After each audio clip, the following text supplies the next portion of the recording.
तो ये थे भोपाल से हमारे साथ हमारे सहयोगी प्रिंस गुप्ता, जिन्होंने बताया कि ऐसी कौन सी खबरें हैं जो आज दिन भर भोपाल में सुर्खियों में रहने वाली है। और अब बात करते हैं दुर्ग की। दुर्ग से हमारे साथ हमारे सहयोगी सुबोध तिवारी जुड़ चुके हैं। जी सुबोध, आपसे पूछना चाहेंगे ऐसी कौन सी खबरें हैं जो आज दिन भर दुर्ग में सुर्खियों में रहने वाली है?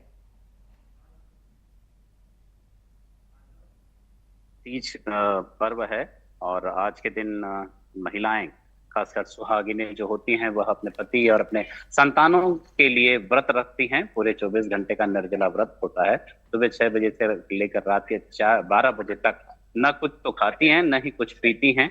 और बताया जाता है कि इस दौरान भगवान अपने इष्ट देव की लगातार पूजा करती हैं और ध्यान में रहती हैं, शांत रहती हैं। और एक बड़ी बात अच्छी, छत्तीसगढ़ में तो ये खासकर ये परंपरा बहुत अच्छे से मनाई जाती है। खासकर जो महिलाएं होती हैं वह अपने मायका चली जाती हैं और मायके में अपनी माँ के साथ अपने पुरानी बहनें, ऐसी बहनें जो शादी होकर दूसरी जगह चली गई हैं, सहेलियां चली गई हैं, तो वे भी अपने मायके आई हुई रहती हैं। तो ऐसी सारी सहेलियां मिलकर बहुत अच्छे अंदाज में, सात्विक अंदाज और सादगीपूर्ण माहौल में इस हरतालिका यानी कि अखंड सौभाग्य और समृद्धि का महापर्व हरतालिका तीज को मनाया जाता है। अब दूसरी बात करेंगे सिल्वी जी की एक तरफ तो विधेयी विधायी मंत्री बना दिए गए हैं दुर्ग शहर विधायक गजेंद्र यादव जी को, लेकिन बताया जा रहा है कि पिछले 24 घंटे में 3 से 4 लगातार हत्या की घटनाएं हुई, वारदातें हुई हैं। और दूसरी ओर जो विधि विधायी मंत्री हैं वे अलग अलग जिलों और शहरों में जाकर अपने स्वागत अभिनंदन अभिनंदन में मशरूफ हैं।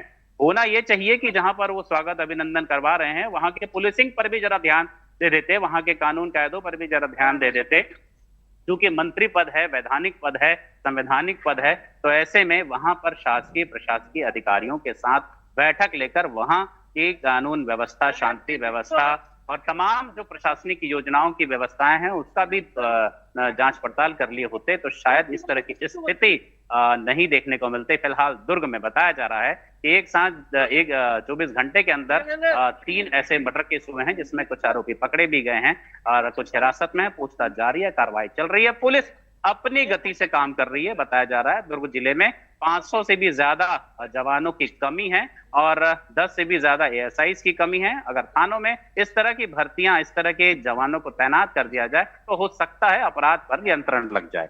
अब तीसरी बात, अब कल से गणेश चतुर्थी शुभारंभ है और भिलाई शहर में ऐसे दर्जन भर ऐसी जगहें हैं जहां पर पंडालों को विशेष रूप से सजाया गया है।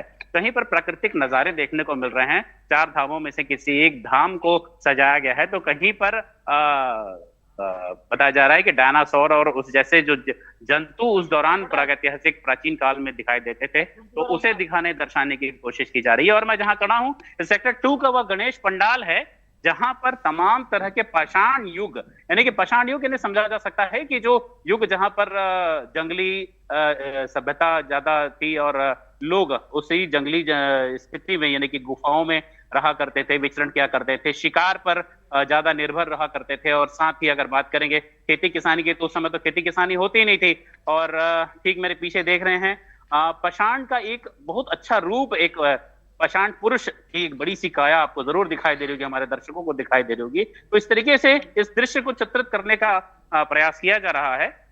बताया जा रहा है कि 40-50 से भी ज्यादा कोलकाता के कारीगर यहाँ पे मौजूद हैं जिस इस पूरे पंडाल की आकृति को सजीव रूप देने की कोशिश में लगे हुए हैं। सिल्वे जी। जी सुबोध, तमाम जानकारी के लिए आपका धन्यवाद।